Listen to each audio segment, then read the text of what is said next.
applied at any stage in the game. And sometimes you might have gone through that process, whether it is on your own or with someone else, but then you get to a point where you're ready to either grow your business, maybe add in some new services or products, and taking that time to revisit that with somebody else. You're right. It's the whole two heads are better than one, and taking away the personal side of it and bringing in someone objective who can kind of play devil's advocate a little bit. I think that's so valuable. Yeah, 100%. Yeah, you don't want to work with like yes men. You really want to make sure that you have opinions that are going to be a little critical and really push you to that edge of your next level. Oh, for sure. And do you mostly work with local businesses, or, I mean, obviously with technology, you're over in America, I'm here in Scotland, and we're able to kind of chat this way. Do you work with businesses all over the place? Yeah, I do. I intentionally built my business so that it's only online so that I can work with businesses around the world. And it's really fun because, I'm working with someone in Turkey right now, and then like someone in UK. And it's just really fun to kind of, for my benefit also, where, my job is to keep in touch with what's going on in the business world around the world. And culturally, it's obviously different from a place within Turkey versus the US versus the UK. So it's really, really kind of fascinating for me to kind of see these like business differences and how people do business, and even from a marketing perspective, like the nuance of branding for different cultures. Yeah, that must be really interesting, because I know, even so, moving from Canada over to the UK, I had only done photography. That was a total side hustle for me. I was still working in marketing and comms. But when I came over here, I noticed weddings are just different, not so much in the way that things are laid out, but there's certainly a different attitude towards it. And I would say so with business as well. I didn't really do brand photography so much back in Canada, but I did do marketing, and I definitely market differently for my own business over here than I would have back home. So it's interesting. And I mean, I don't think the cultural differences between Canada or North America and the UK would be nearly as vast as they would be maybe with somewhere like Turkey, but it must be hard to stay on top of things like that and really take that all into consideration working with clients all over the world. Yeah, it definitely keeps me on my toes. I definitely have to do a lot of prep when I talk to my clients and just switch my brain up a bit to accommodate people. Oh, I'm sure. That's really cool though. And it must be so interesting because you are delving into different cultures and different places and practices and trying to stay on top all the time of the way that things are changing in different places in the world. Yeah, I mean, and it's really interesting too with just like everything that's happening with coronavirus, and even understanding because I've been obviously observing a lot when it comes to the impact of COVID on US businesses and how it's going to affect them after this is all done, but to also kind of reflect on that as far as like countries where maybe the coronavirus impact isn't as stark, or maybe their governments, for example, didn't integrate these like very aggressive stay-at-home orders, and that affects businesses that stay open, don't stay open, how much consumer spending is happening, things like that. So it's really interesting. I think that there's almost going to be this split after this, where the US is going to, for example, the US, because there's just like a nationwide stay at home, there's going to be this crazy shift towards online markets because we were forced to do that for so many months, versus another country where they were kind of doing business as usual, and that shift actually wasn't forced, the online shift. So it'd be interesting to see how these like splits kind of diverge after all this is over, and how this affects online businesses, just businesses in general, and how consumers shop and things like that. Yeah, it will be quite interesting. And even so many businesses have had to move online, even service-based businesses. So for example, I see a personal trainer once a week. She's moved her business online, and we do all of our sessions through Zoom. So she was saying that, it's not something she ever would have considered before the pandemic and lockdown hit. But now she sees the value in that. If people are maybe restricted for travel, maybe they live in a different place, but really love her kind of mantra and would love to work with her, she'll now be able to work with people around the world.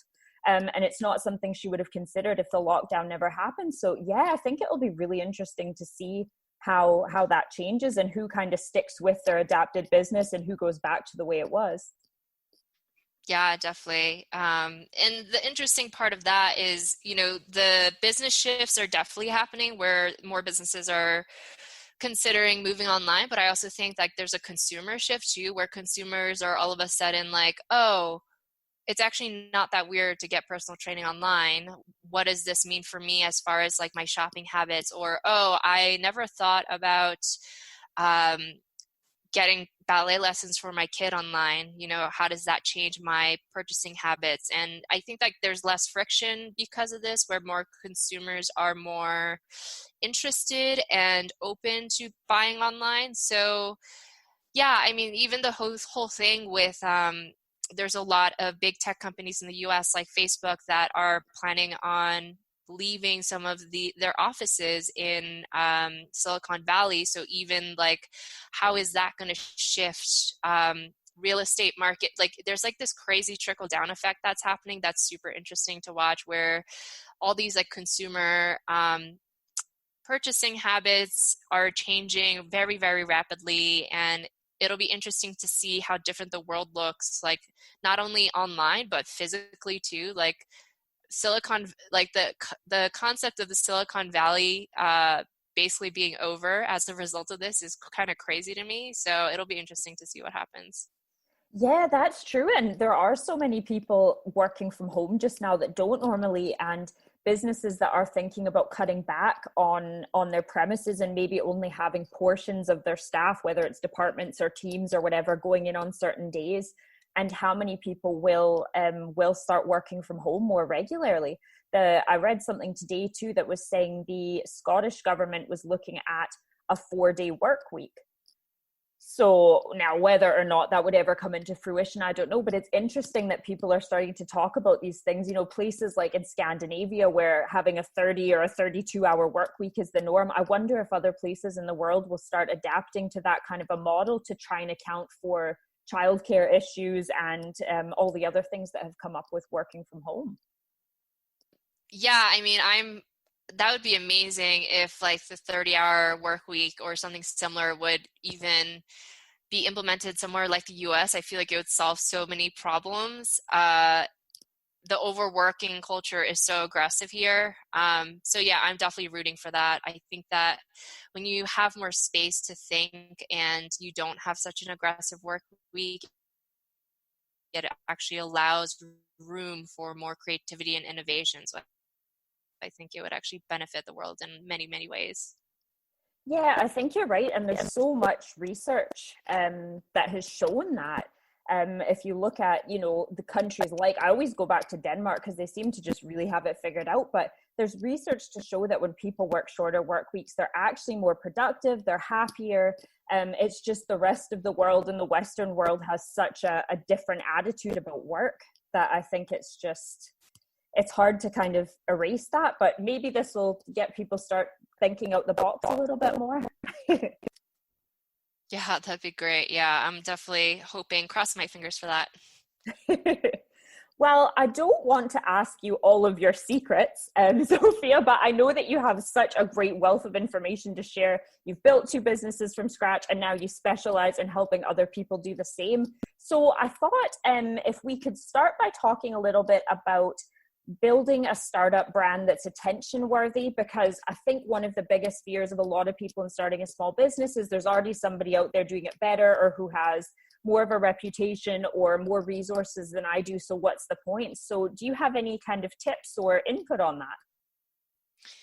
Yeah, so I think that startups need to start thinking about attention as if it's a product. The brands that do well right now are the brands that understand that attention is not a monetary resource, but it's a currency. It's a currency of sorts. And if you know how to trade attention and you know how to trade it well, then your brand will thrive.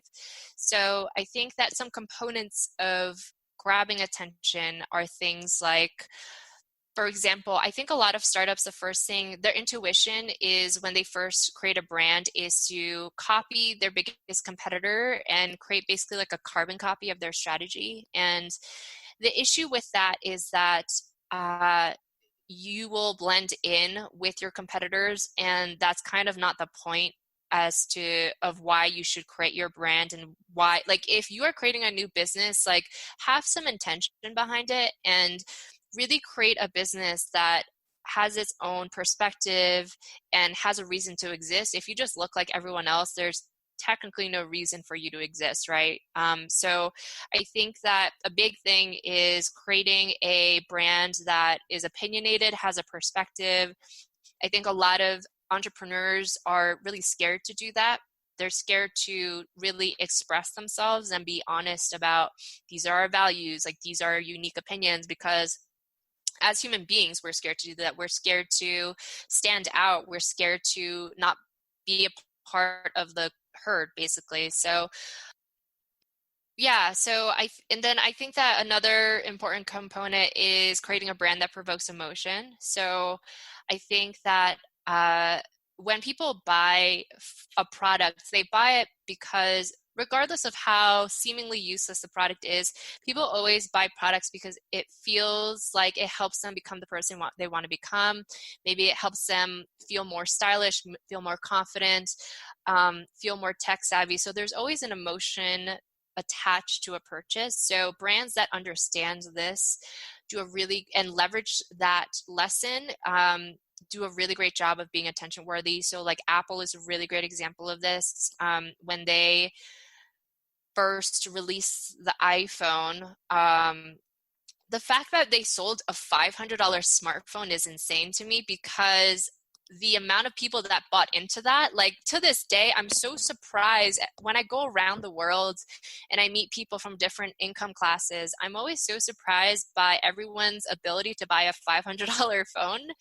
And it's because Apple has done just an amazing job of creating a brand that provokes emotion, where they've communicated to people like, look, if you have this phone, you're hip, you're in the now, you're tech savvy, you're connected.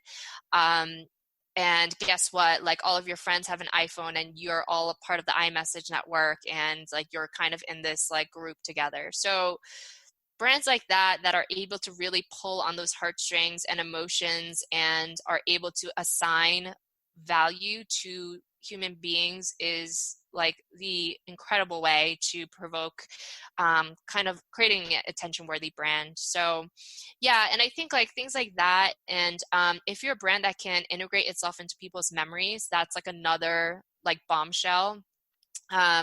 There's this channel on YouTube. It's a show called Hot Ones, and the Hot Ones is like a hot sauce brand, and basically what they do is they interview a bunch of celebrities while they're eating progressively hotter hot wings. And it's really funny because all the celebrities start hysterically crying, the heat is too much, and the host is asking them ridiculous questions. And it's pretty brilliant from an attention-worthy standpoint, because what they figured out is, look, no one cares about our hot sauce. Like, that's just the product. They care about the memories that they receive when they watch their friend hysterically crying after eating this like ghost pepper hot sauce, because it's hilarious. So they figured out a way to integrate their product by helping people create new memories with their friends and loved ones through this like really fun experience. So that's another really great way of, if you can pull it off, of how do we leverage memory in order to create a brand that is attention worthy. People are going to remember us. People are going to basically talk about us, and just be a referral machine for us. No, and I'm sure that's no easy feat. But no. I think that's amazing advice, because you're right. If you think about the brands that do have that really strong presence, and you just have that drive to be a part of that and to buy that product or buy that service, because it makes you feel like a part of a group that you're proud to be a part of. And do you have any tips for kind of delving into your own business and trying to find a way to I guess find that kind of value? Yeah, so I think personality is the number one thing. You have to remember that our marketplace, because it's worldwide right now due to the internet, we have endless options. So if I, for example, take the industry of gold jewelry for women, there are endless options